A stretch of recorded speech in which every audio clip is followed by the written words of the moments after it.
Eu não sei se você percebeu, mas tem algo muito estranho acontecendo com as celebridades do mundo inteiro. Alguns meses atrás foi a Ivete Sangalo. Recentemente foi o cantor Leonardo que apareceu com olho roxo e se explicou.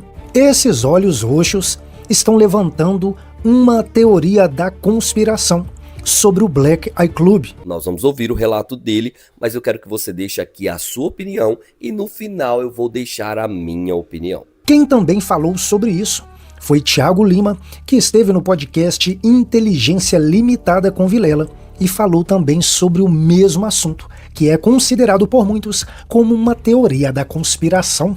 Confira. Muito interessante isso que eu vou mostrar agora, Vilela. A gente falou do sistema religioso, né?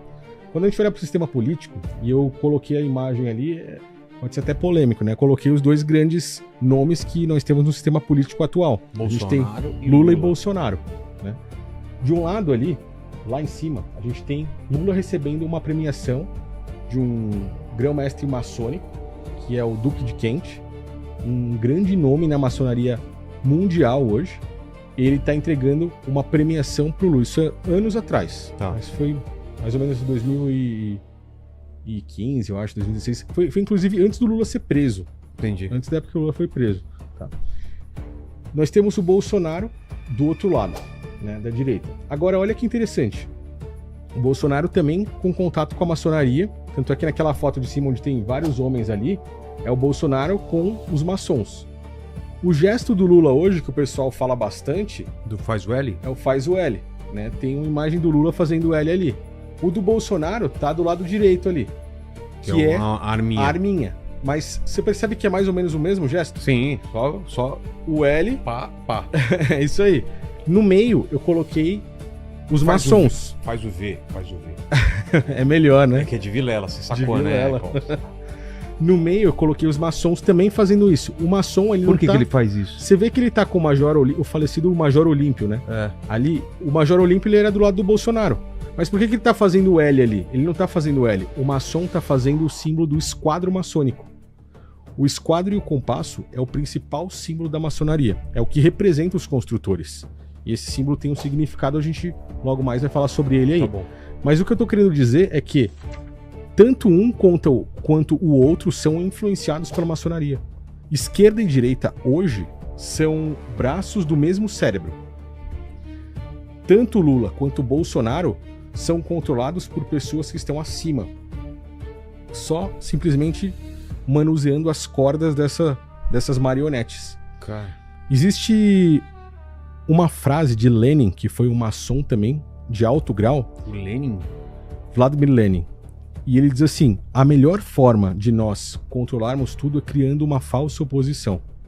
Então, quando você tem o controle de um lado, por exemplo, vamos supor que eles controlam a esquerda, que foi a maçonaria, de certa forma, que criou o comunismo. Eles precisam de um inimigo para que eles possam manter aquele controle. E esse inimigo, no caso, seria a direita que a gente tem hoje. Sim. Que se passa por uma direita conservadora, por princípios conservadores, mas as pessoas que estão lá são simplesmente meras marionetes controladas para serem uma falsa oposição. Você já ouviu muitas pessoas falando assim: o Bolsonaro fez de tudo pro Lula ser solto. O Bolsonaro Sim. queria o Lula nas eleições para eles ficarem ali naquele embate. É porque, na verdade, eles estão usando a tática da falsa oposição. Por trás, a maçonaria está controlando aquilo ali, fazendo com que pessoas pensem que tem o poder para, vamos lá votar tal, mas na verdade eles estão controlando já quem é que está no jogo. Os peões principais ali estão sendo controlados, e é nesse aspecto que a gente vê um gesto bobo, um pequeno gesto como um símbolo sendo igual. Na verdade, eles não estão fazendo nem o L nem uma arminha. Todos ali estão fazendo, por exemplo, o símbolo do esquadro, que é o principal símbolo da maçonaria. Que remete Então isso é o símbolo do esquadro. O esquadro, é. O esquadro e o compasso hoje é o principal símbolo maçônico. A gente vai consegue falar do passar símbolo- pro... Vamos falar sobre isso agora? Isso, eu queria Vamos ver. passar pro estudo. Porque você símbolo fala também número que é dois. o símbolo do Gmail. Eu não tô lembrado como que é o Gmail, depois eu Boa. quero ver. Vamos pegar Achou aí ó, a imagem que ele quer? Esquadro e o compasso, aí na tela. O esquadro e o compasso, eles têm um significado muito interessante. O compasso, por exemplo, ele vai servir para desenhar círculos, que Exato. é algo que não tem fim. O significado dele na maçonaria é o espírito. o compasso ele tá acima do esquadro. Então a gente tem ali o espírito sobre a matéria. Por mais que a gente fale a respeito deles não agirem como Cristo ensinou, falando sobre o tempo espiritual, eles guardam esse conhecimento que é como se fosse um conhecimento oculto. E isso não chega às pessoas. Dentro de um templo religioso, eles não ensinam exatamente isso. Não ensinam praticamente nada sobre o espírito. Eles podem até falar, mas eles não ensinam exatamente sobre a consciência, sobre o lado espiritual e como tudo deve ser. Eles, por trás de tudo isso, conhecem o significado. Por que que o símbolo deles é um compasso e um esquadro? O compasso ele desenha círculos, algo sem fim, representa o espírito. O esquadro ele desenha um quadrado, é algo finito, representa a matéria, o físico. E juntos a gente tem o físico e o espírito. Por isso que imagens como o Homem Vitruviano, que é uma obra de arte de Leonardo da Vinci, Sim, ele mostra... famosaço. Quem assistiu ou leu o Código da Vinci, né, sabe bem a Exatamente. importância. Você vê que do lado ali esquerdo na Ó, imagem... tem as duas formas, cara, o quadrado, o círculo Exatamente. e o homem no meio, né? São dois homens, na verdade, porque eles estão representando o físico e o espiritual. Ah, é? Esse é o significado da obra de Um tá Leonardo da batendo, Vinci. com os braços em forma de cruz, né? E o outro mais levantado. Exatamente. É o físico e o espírito. Então Leonardo da Vinci ele representou muito bem o homem vitruviano e fez uma referência à maçonaria, porque ele também era maçom, entendeu? Ao lado tem uma outra imagem. Essa imagem aqui foi uma das capas da revista The Economist no ano de 2025. Olha só. Onde colocou agora O homem vitruviano, o mas homem vitruviano. meio metálico, é isso? Isso, porque a gente está falando do transhumanismo. Que é Mistura do homem com máquina. Exatamente, é a mistura do homem com a máquina, onde eles têm planos para criar os super-humanos. Que é... A gente até comentou da última vez que eu vim aqui, sobre o homem viver 120, 150 anos. A gente falou sobre os líderes ali da China, da Rússia, que estavam em segredo ali conversando sobre isso e o microfone de um deles vazou, né? E falamos sobre os planos de imortalidade humana. Por quê? Tudo isso hoje é controlado pela maçonaria. A capa da The Economist também tem influência maçônica, e é por isso que eles colocam um homem vitruviano aí, mas boa parte da população enxerga isso, lembra até, uma outra pessoa vai lembrar da obra de Leonardo da Vinci, mas não sabe o real significado disso. A gente pode descer mais um pouquinho. No homem vitruviano, a gente tem a representação do olho também. O olho de Horus e o olho de Ra, que representa a matéria e o espírito. Aquele olho que está nas notas de dólar, que é o olho que tudo vê, Sim. ele faz referência ao olho de Horus, né, que é o olho de Gadu, do grande arquiteto do universo. E é por isso que eu falei que ele não era o criador. A gente está falando de um deus pagão, que é Horus. Um deus antigo, né? E aí, entendendo sobre isso, as pessoas começam a compreender como a maçonaria pode influenciar a nossa vida no mundo atual. Eu trouxe o estudo número 3. Não, mas você vai falar um pouco disso da pupila contraída, pupila dilatada? O que é isso? Ó, quando Eu a gente... nunca ouvi falar. Você nunca ouviu falar disso? Não. A gente falou daquela vez daquele Black Eye Club, né? Sim! Várias celebridades aparecendo com olho roxo. Inclusive, depois que terminou o programa, nos comentários fui ver e falar: putz, acabou de aparecer mais um com olho roxo. Eu não sei quem apareceu depois do programa. Sangalo. Eu acho que foi isso, né? Ivete Sangalo. Exato, cara. Foi tipo assim, uns 2 dias... Eu acho que no dia seguinte, No dia seguinte apareceu, foi muita coincidência. Cara, foi muita E aí, o coincidência. que tem a ver com isso? Ó, eu não tô falando que ela faz parte Sim, disso, sim. tá?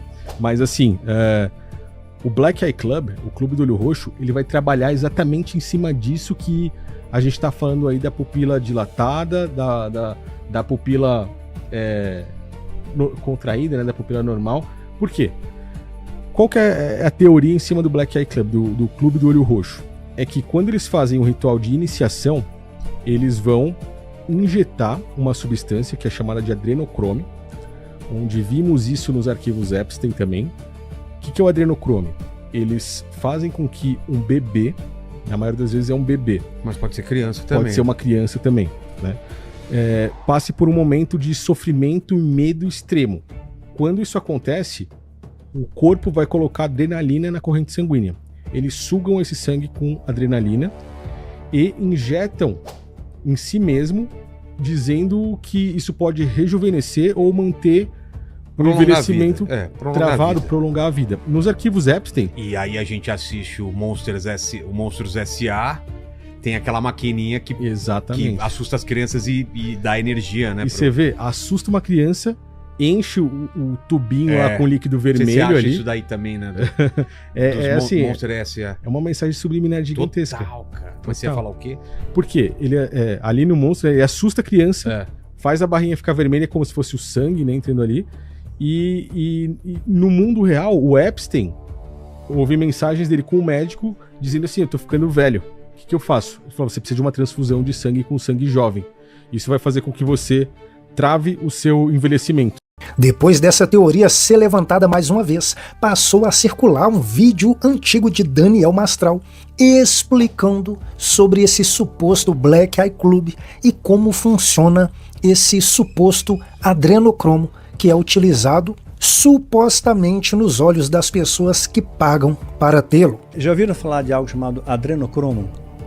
Não? Pois é. Eu já ouvi, né? Um lance do lance lá das crianças, não sei o que. Isso. O medo, Isso, paradas assim, isso. né? Nos Estados Unidos, existem pessoas, isso é fato, né, que estão pagando $8.000 por uma bolsa de sangue jovem. Porque eles acreditam, né, existe tá em estudo isso ainda, mas Eu tem já vou muita falar gente, disso aí. que Tem uns se- ricaços que estão colocando sangue de Isso. jovens nas próprias veias, que isso rejuvenesce. eles. Ou retardo do envelhecimento, É. rejuvenesce ou retardo do envelhecimento, né? Então, isso aí já é uma coisa, um estudo já feito. Isso já existe, já é legalizado e já acontece nos Estados Unidos.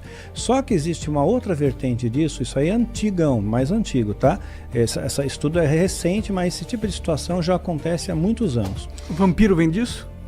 O vampiro não, vem de outra história, vem de Vlad Tepes, né? Que era um conde, que era mal pra caramba. Mal pra tal, cacete, ele empalador. era o empalador. O empalador. Pode isso crer, mesmo. pode crer. Então, eles pegavam e faziam o seguinte: o ritual para extrair o adrenocromo, né, você tem que aterrorizar a vítima, né, de preferência são crianças, né, na faixa de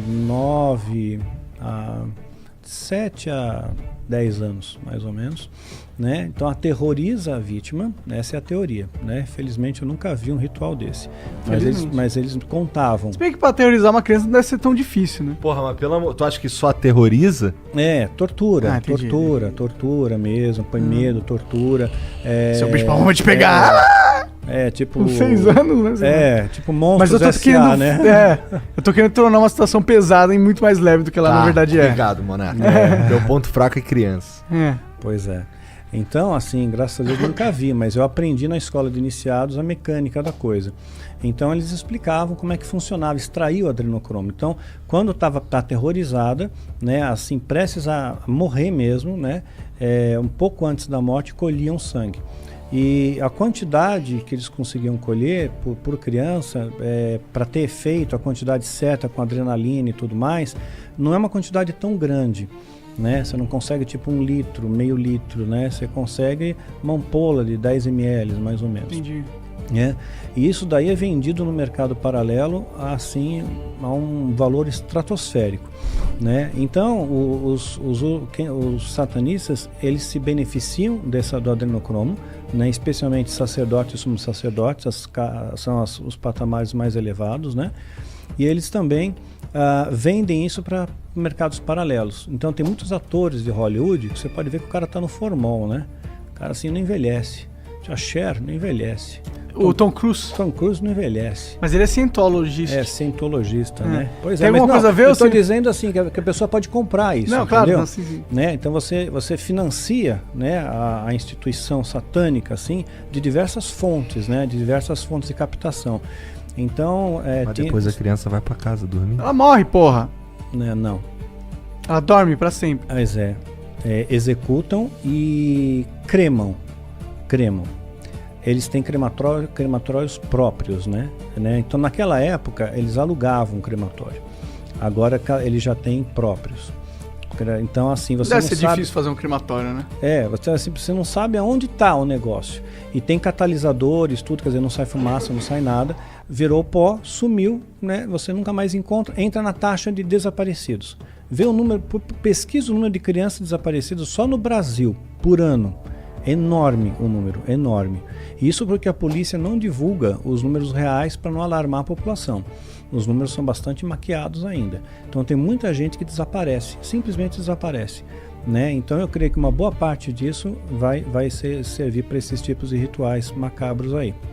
Então, só que aí eles se protegem. Digamos que alguém viu essa cena, ficou impactado com aquilo, né? Se eu visse, por exemplo, uma criança, sabe, eu ia ficar muito impactado com isso, ia mexer comigo, e eu quisesse denunciar, né? Fosse lá na polícia, olha, eu sei o local, eu sei onde é, Sei quem são. sei quem são, tal. Não adianta, ó, o delegado, né? Tem delegado, tem juiz, tem promotor, tem político, tem pessoas de todas as esferas, sabe? Todas as camadas da sociedade, tem gente ligada ao satanismo, né? Tem um documentário da Netflix, eu acho que ele reproduz isso muito bem, chama-se Os Filhos de Sam, né? Que conta uma série de assassinatos que houve em Nova York na década de 70 e ligados a supostamente uma seita satânica, né? Não sei se você já viu. Não. Então, e aí teve um repórter investigativo, ele foi atrás, ele descobriu a seita satânica, descobriu as pessoas poderosas dentro da seita, descobriu que tinha pornografia, pedofilia, sabe, crimes contra crianças, assim, e ele juntou provas, ele apresentou para a polícia essas provas, a polícia não investigou, nenhum político quis saber de ir atrás, morreu o assunto, e ele morreu sozinho. Todo mundo se afastou dele, achando que ele era uma pessoa desacreditada, maluca. Ele se afundou no álcool, né, nas drogas, morreu sozinho, desacreditado. Né? Então eles se protegem bastante. Agora, é claro, ninguém escapa da justiça de Deus. Quer dizer, as pessoas podem achar que estão protegidos, né? Das questões sociais, assim, que eles se protegem bastante, mas não vão estar protegidos da mão de Deus. A mão de Deus alcança eles e o que você semeia, você colhe. Teve Isso é bíblico, algum né? caso de um satanista que se fudeu recentemente? Como assim? Que... Se virou notícia, um cara que era famoso satanista e descobriram que ele tá fazendo maldades e o caralho. Não. Nunca ouvi nenhum caso assim real. Nós vamos ouvir o relato dele, mas eu quero que você deixe aqui a sua opinião e no final eu vou deixar a minha opinião. Gente, tô passando aqui porque o Pantaneiro tem um recado pra vocês. Fala, Pantaneiro. Vocês acham que vida de pescador é fácil, né? Eu fui pro Pantanal pescar nesses dias, que hoje eu tô indo fazer show. Meus compromissos. Mas deu um BOzinho lá, sabe? Escorreguei na beira da canoa. De noite. Pescando à noite e bati o olho na beira da canoa. Não tá muito bonito não, né? O que vocês estão achando? Gente, vocês não imaginam o susto que eu levei. Ó, mas não ri não, senão vai dar pra BO, viu? Não ri, não quero que ninguém ri de mim. Nós só vamos fazer um exame pra ver se tá tudo bem. Lá, ver se não quebrou o chifre, né? Que pegou aqui também aqui. Mas já, você tá indo pra onde, amor? Eu tô indo pro Paraná. Com certeza tem algo muito espiritual envolvido em tudo isso. Sim, isso não é um acaso, é algo espiritual.